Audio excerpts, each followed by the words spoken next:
Hi, and welcome to English 113 from CBU Online and Professional Studies. My name is Jennifer Green, and I am honored to be your instructor for this very fast 8-week course. I am a 20-year veteran English instructor. I've taught all levels of high school and college, and I'm happy to be with you at this time. I want to tell you ahead of time that I have left with you my email and my cell phone number. So you are welcome to ask me any questions, as many as you need. I am here to serve you.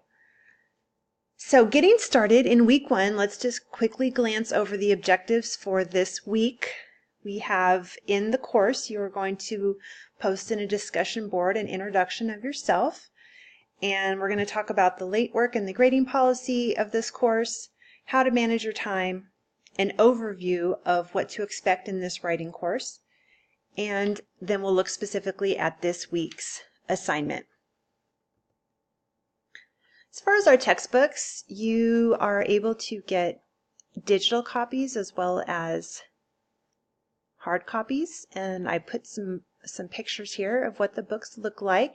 They're posted in the syllabus, so it's really important that you order those books and have them available, as they will guide you through this course, and they are very important, very detail-oriented. Your attendance is important to this class because it's only 8 weeks long. It's really important that you stay engaged in the class. Attend regularly, check in online. I can see each time you're online. So please make sure that you are in regular attendance each week in this class. The grading scale is also posted in the syllabus. It's a standard grading scale, nothing too fancy. There's nothing that's weighted or ranked or anything like that. It's just a straight standard scale. As far as late work for the class, I do want you to work with the intention that you're not going to submit late work. It's not something that I want to encourage. Definitely not a habit that you're going to want to get into. Everything is due on Sundays. Sunday is basically day 7 of your week. And so as long as you post your assignment before midnight, then it's in on time of each Sunday. And I will provide every week in Blackboard, I'll provide you with highlighted and bolded assignments of what is due and how many points it's worth. As far as the expectation and what's posted in my syllabus, we're going to just say that anything within 1 week late will earn a deduction of 10% of the final score, and anything after 1 full week late will earn only partial credit, 50% credit. Okay. If you have an emergency or a circumstance, please contact me ahead of time, not after the fact, so that I can work with you and we can make special arrangements. If you haven't taken an ops course yet, you're going to quickly find out that time management is absolutely essential to your success in this class.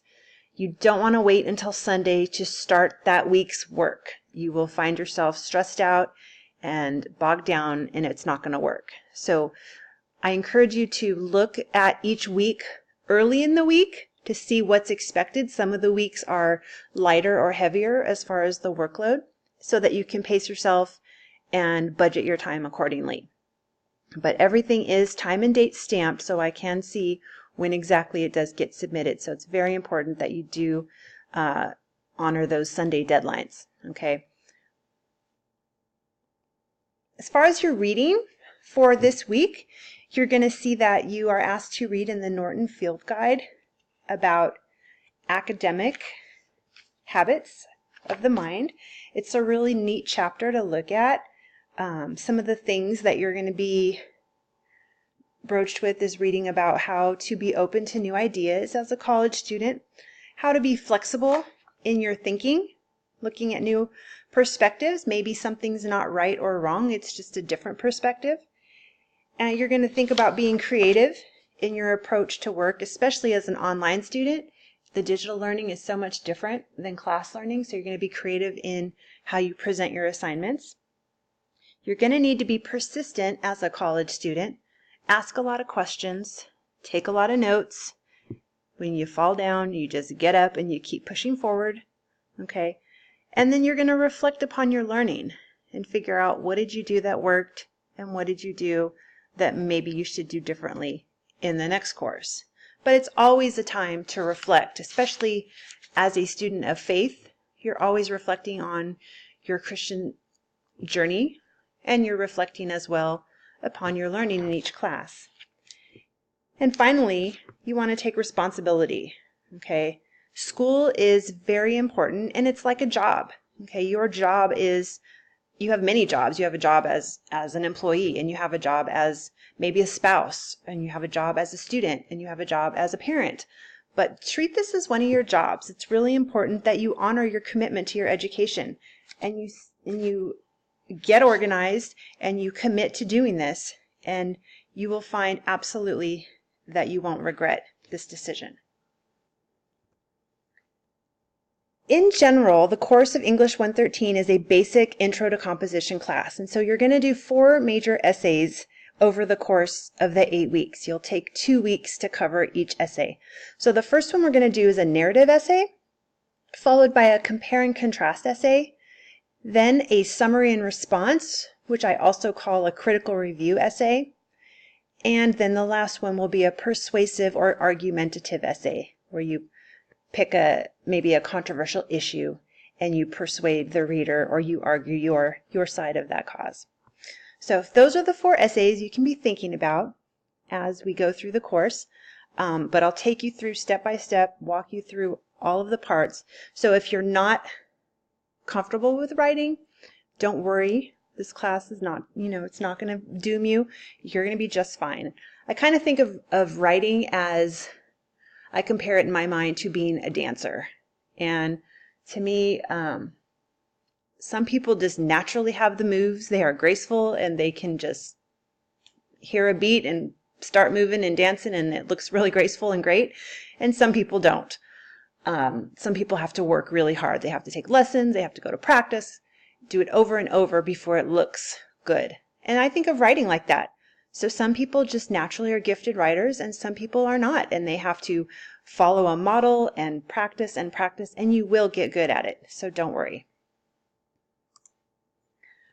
Okay, so looking at this week, this is what it looks like in Blackboard. I've pointed out the deadline, the Sunday due date. So your first due date is this Sunday, May 12th. And you have 5 things to do this week, so it's kind of a heavy week. You are going to post in the discussion board a little introduction with a picture of yourself and a little bit about you, and comment with a classmate. And then you're going to start working on, after you do the reading and watch my lecture, you're going to start working on the pre-writing for your narrative essay. You're going to turn in a pre-writing, kind of a brainstorm. There's a grammar worksheet that you're going to do, a grammar exercise and quiz. And then you're going to write a rough draft of your narrative essay. And when you're done with your rough draft, you are going to submit that rough draft to Smart Thinking, which is our online tutoring service.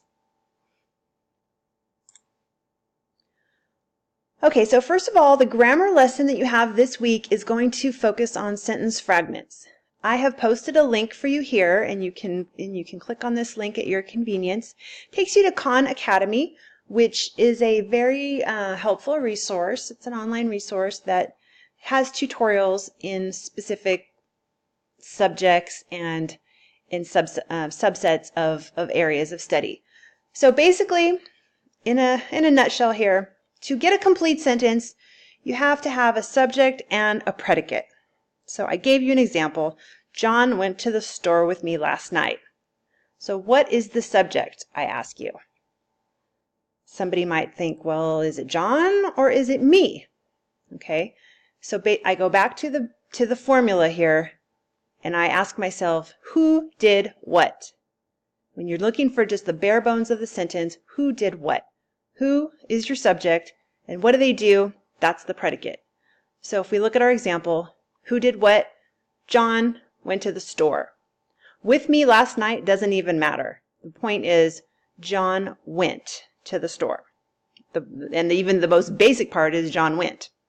So John is our subject, went to the store is the predicate.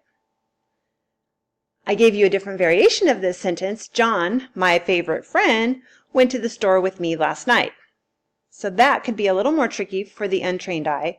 John's still my subject. The favorite friend, you can pull that out and it won't even change the sentence. It's just a qualifier that gives you some more information. The gist is John did what? Went to the store. Okay? Don't be confused just because this is in the middle. It doesn't change anything. Next part, going to the store at night. What's wrong with that? If you said that it's missing a subject, you were right. Going to the store at night is the predicate, but I don't know who's going to the store at night. So this is called a sentence fragment. It's a piece of a sentence, but it's not a complete sentence. And then here's another fragment. John, my favorite friend. Okay? John is the subject, but what did he do? My favorite friend is telling me more about John, but it didn't tell me what did he do? Okay, who did what? So when you have a sentence that's missing either the subject or the predicate, that's called a sentence fragment. So that's something that we occasionally see in students' writings, and that's why you're working on that as your first grammar lesson. Now to talk about your rough draft, you're going to tell a narrative. Narrative is a story. So you are going to write a story, and this is going to be a personal story about something that hopefully has happened to you. And the key elements, as you'll see in your reading, is that a story must be a well-told story, and it must include vivid details. The other thing is that it's got to have a significance to your life. Okay, what's the point of this story? When you conclude your narrative, you've got to be able to wrap it up in, well, so what? Why is this important? Okay, maybe because it was the first time you learned this lesson, or this is how you found your faith. But it's got to have a significance to your life. Okay, so you're going to tell a vivid story with details. You're going to, in the details, you're going to keep hearing me talk about sensory language. We're talking about words that describe with sights and sounds and smells. Sensory language. You're showing the reader, not just telling them. You need to have a setting, and a setting is also a good opportunity to use detailed words. And you have to figure out how you're going to present your story. There's two different ways to do it. You can either do it in a topical manner, which means by topics. If you're going to talk about something that has to do with several topics, maybe like your first semester at college and you want to talk about the topics of your English class and then your math class and then your sociology class. Or perhaps you're going to tell your story in a chronological order, and that would be the case where you'd go in order of events. First this happened, then this happened, then this happened, and then finally this happened. Okay, so those are the two different ways you can present your story. And the last part is that you have to have characters. Hopefully you will be the main character, and you probably have other characters or a couple of people that you interact with. So you want to make sure and describe each person in detail so we can tell what do they look like, what do they sound like. In other descriptive words, maybe, they don't smell like anything, but if you use descriptive adjectives and adverbs, we can get a gist of the person's personality, and that will help with your descriptive writing. And you'll see in your assigned reading that you're given a sample essay. And so I'm going to let you read it on your own time. But what I did post here was I printed out that sample and I made my own notes to comment on the different things that I thought were significant in this sample. So the sample paper is about someone's first job, okay?